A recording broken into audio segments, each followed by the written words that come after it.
គ្រាន់តែឃើញពណ៌ហើយនឹងអំបិលហ្នឹងស្រក់ទឹកមាត់កាត់យប់មិនតាន់បានត្រាំបានរួចរាល់ស្រួលបួលផងអស់ចង់ពាក់កដាលហើយស្វាយអំបិលវិញបុកតាន់ដឹងអីផងញ៉ាំអស់បាល់បុកមកកូនចានតែដល់ពេលសម្រាប់ជំរួលទម្រាំបានថតអស់អំបិលលេងញ៉ាំខ្លួនឯងចិត្តខ្លួនឯងតើបងប្អូនទៅមើលវិធីធ្វើស្វាយត្រាំទាំងអស់គ្នាឥឡូវនេះដល់រដូវកាលស្វាយហើយឆ្នាំនេះខ្ញុំមើលឃើញផ្ទះណាក៏មានស្វាយផ្លែដែរផ្លែឡើងជ្រែកដើមត្មងសូម្បីតែផ្ទះខ្ញុំដាំរយៈពេល4ឆ្នាំមកដែរផ្លែតែឆ្នាំនេះវិញផ្លែបេះញ៉ាំឡើងហត់អញ្ចឹងដើម្បីយើងការពារនៅពេលដែលអត់ផ្លែស្វាយញ៉ាំយើងអត់មានម្ជូរញ៉ាំអីអញ្ចឹងយើងយកវាមកត្រាំខ្លះទៅយកវាមកត្រាំជាមួយទឹកកបោបែបនេះយើងអាចទុកវាបានរហូតទៅដល់កាន់ខែកាន់ឆ្នាំណោះ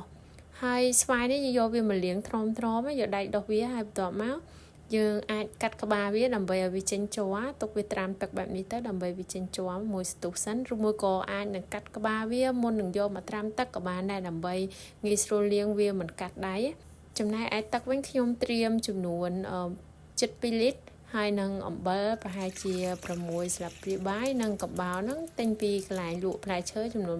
500អំបិលវិញបងប្អូនអាចដាក់7-8ស្លាបព្រាបាយក៏បានដែរប៉ុន្តែវាអាចនឹងរាងប្រៃបន្តិចស្វាយខ្ញុំមានចំនួន2 គីឡូកន្លះខ្ញុំប្រើអំបិលចំនួន6ស្លាបព្រាបាយកូរវាឲ្យរលាយក្នុងទឹកហើយដាក់ដាំទឹកនៅឲ្យពុះបន្ទាប់មកបិទភ្លើងទុកឲ្យវាចុះត្រជាក់បន្តិច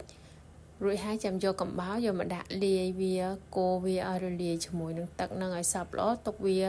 ចោលសិនបន្ទាប់មកចាំយើងទៅរៀបចំស្វាយរបស់យើង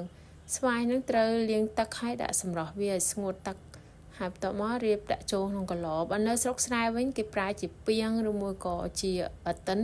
បងប្អូនហៅអតិនដូចខាងខ្ញុំអត់ម៉ាខ្ញុំអីគាត់ហៅអតិនណាបងប្អូននៅខាងបងប្អូនដឹងហៅអីរបៀបថាពាងដូចពាងទឹកអញ្ចឹងកូនខាប់តូចប្រើកូនខាប់ឬមួយក៏អតិនហ្នឹងសម្រាប់ស្វាយត្រាំច្រើនណាប៉ុន្តែសម្រាប់ស្វាយត្រាំត្រឹម2-3 គីឡូបែបនេះប្រើតែកែវតូចបែបនេះគឺដាក់ឲ្យខ្ញុំប្រើកែវនេះគឺល្មមតែម្ដង2 គីឡូកន្លះបើសិនជាបងប្អូនចង់ប្រើប្រភេទជ័រក៏បានដែរប៉ុន្តែត្រូវទុកទឹកនឹងឲ្យត្រជាក់បន្តិចតម្រៀបស្វាយឲ្យណែនល្អដើម្បីកុំឲ្យចាក់ទឹកទៅវាអណ្ដែតឡើងលើបងប្អូនព្រោះឲ្យផ្លែស្វាយវាអត់លិចក្នុងទឹកទេវាអណ្ដែតឡើងលើអញ្ចឹងយើងតម្រៀបវាឲ្យណែនហើយពេលនេះទឹករបស់យើងក៏រៀងចុះត្រជាក់ដែរនៅសល់រៀងអ៊ុនល្មមអ៊ុនតិចមិនអ៊ុនខ្លាំងបងប្អូនស្ទើរតែត្រជាក់ទៅហើយអញ្ចឹងយើងចាក់សម្លេងយកតែផ្នែកថ្លាខាងលើរបស់ទឹកកបោបានហើយទុកផ្នែកខាងក្រោមនោះយើងបោះវាចោលទៅចាក់វាចូលបែបនេះហើយបើសិនជាស្ទើរទឹកអីអញ្ចឹងយើងអាចយកទឹកត្រជាក់បន្តិចតួចយកវាមកចាក់ពីលើក៏បានដែរដើម្បីបំពេញវាបើសិនជាស្វាយហ្នឹងអណ្ដែតឡើងលើត្រូវរកអីខ្ទាស់ឬមួយក៏ស្កត់វាឲ្យវាលិចទឹកល្អចំណែកឯកន្លរបស់ខ្ញុំនេះគឺខ្ញុំប្រើស្វាយនិងស្វាយគ្នាវាហ្នឹងខ្ទាស់តែម្ដងបងប្អូនគឺលិចទឹកបានល្អក្រោយពេលត្រាំបានមួយទឹកវាឡើងពណ៌បែបនេះតាមពិតវាបដូរពណ៌តាំងពីពេលបានប្រហែលជា4 ទៅ 5 ថ្ងៃម្លេះតែខ្ញុំអត់បានថតចឹងខ្ញុំទុកវារហូតដល់មួយអាទិត្យហើយទុកមួយអាទិត្យបងប្អូនលក់អស់ពាក់កណ្ដាលបាត់តម្រុំតបានថតនឹងចង់អស់ហើយចំណែកអំបិលនេះវិញបុកខ្លួនឯងកាត់ខ្លួនឯងហ្នឹងគឺញ៉ាំអស់ចង់កន្លះចានឆ្ងាញ់ហើយ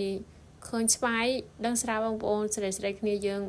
ឃើញបញ្ជូគឺទ្រាំបានហើយសំបីកំពុង avoid over នេះក៏លេបទឹកមាត់ឆ្លក់ទឹកមាត់ដែរស្វាយនេះគឺស្រួយហើយរសជាតិវាប្រៃឡំពេលបងប្អូនស្រង់វាចេញពីទឹកកបោររបស់ហ្នឹងត្រូវលាងទឹកវាសិនណាលាងទឹកកបោរហ្នឹងឲ្យស្អាតសិនចាំយកវាមកកាត់ញ៉ាំបងប្អូនចង់ជ្រលក់ជាមួយកាពិជាមួយប្រហុកជាមួយនឹងអំបិលប្រភេទអីក៏បានដែរចង់ក្លុកមិនកក្លុកអីក៏បានដែរគឺឆ្ងាញ់មែនតើអ្វីដែលសំខាន់គឺរក្សាទុកបានយូរបងប្អូនជួយចុច subscribe YouTube Channel របស់នាងខ្ញុំផងដើម្បីបានជាកម្លាំងចិត្តដល់ខ្ញុំអរគុណដែលបានមើលវីដេអូរបស់នាងខ្ញុំពីដើមដល់ចប់ជម្រាបលាជួបគ្នានៅវីដេអូក្រោយ